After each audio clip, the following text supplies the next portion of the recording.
Hello everyone welcome back to my channel मु तितानी आपण मानक आ एक नवा वीडियो स्वागत करछि। आज हम देखिबा 12 मासी आंब गछ। आपण मान तो देखिछनी मोर आंध्रा आंब सबू के पाची सारलाणी गछरे। वर्तमान मोर एटा होछि 12 मासी गछ। 12 मासी मु एडी भाटिका नर्सरी जारकारू आनिथिली। देखंतु तादरे केते सुंदर हेछि बौल। मोर वर्षकर 3 थर ये बौल आसे। आंब मध्य बहुत सुंदर ये फली थाए, बहुत मीठा आंब। देखंतु एथरे सब आंब चना आसीगलानी। एथरे भी देखंतु हे आंब चना सब आसीगला। तार होची कारण कोन आपण माने टिके जानि नियंतु। सेरे बौल आसला बेले पानी दियंतिनी, किंतु खरा मासरे हम तो जेमिति हेले दबा, कारण नदेले गछ झाउली पड़िबो आ तार फुल कड़ा आसीबनी, बौल रे आंब मध्य गळिबनी। तेणु आमे जो गछटी आमे नगौचे वर्षकर 3 थर फलोची ताकू जिमिति हेले आपण माने पानी देखि चाहि देबे। बेसी दियंतुनी, अल्प जाहले भी दबाकू पड़िबो, कारण गछ हेल्दी रहिबा पई आ तार खाद्यटा संग्रह करिया पई।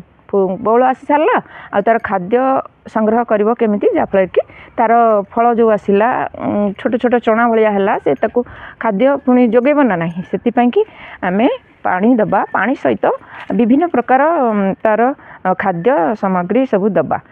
से सार दे नथिली, केवल फर्टिलाइजर देथिली। आ कोन कोन फर्टिलाइजर देथिली आपण मानकू देखाई दोछि। देखंतु एथरे विभिन्न प्रकार मोर फल पनीपरिबा आ फूल सब प्रकार रो एथरे मोर रहउछि। पचिक्री सड़ीक्री एथरे रहउछि, आपण माने देखि परछन्ती। केवल 8 दिन थरे मु एई फर्टिलाइजर करके दिए। कौन से काउडंक दिएनी, भर्मी कंपोस्ट दिएनी, पियाज चोपार पानी दिएनी कि रसुण चोपार पानी दिएनी। केवल ए परिवा चोपा, फूल आ तार विभिन्न जो आमे ठाकुर घरे पूजा करूचे फल आ सेई फलर पानी मु केवल एथरे भिजेइकरी 8 दिन थरे खाली केवल फर्टिलाइजर करके दिए। आसीबा पूर्व मु केवल देइथिली गोटे चमच देइथिली डीएपी ग्रूमर पोटास मिसेइकरी मु गोटे चमच देइथिली, जाकि 50 ग्राम भली देइथिली। सेथरे सबु मोर बौल आछि आ बौलटा रहिबा पई मु पानी जमा देइनी, केवल एई फर्टिलाइजर करके देइछि। काले तार बौल नष्ट हो जिवो बोली देखंतु चोणा सब आसी गलानी। तार बौल नष्ट हो जिवो बोली मु केवल एई फर्टिलाइजर करके दिए। वर्तमान भी आमे सेई फर्टिलाइजर करके दबा। चलंतु देखिबा आमे एई फर्टिलाइजर को दबा। टिके स्मेल होउची, 8 दिन जेहेतु खरा दिन रही गलानी, टिके स्मेल हबो, हेले किछि असुविधा नाही। आपण माने ताको गछरे दे देबे आ किछि असुविधा हबनी। आ रहिला पोको लागिवो 8 दिन त केबे पोको हबनी। जदि पोको लागिला आपण माने फंजीसाइड पाउडर देबे, न फर्टिलाइजर देबे। गछरे कोनोसी बौल नष्ट हबनी किंबा गछ किछि खराब हबनी।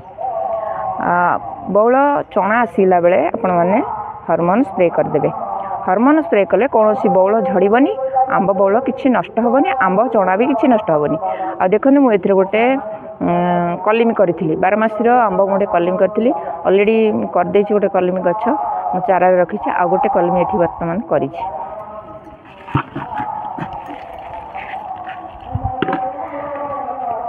देखले 2 वर्षर गछ।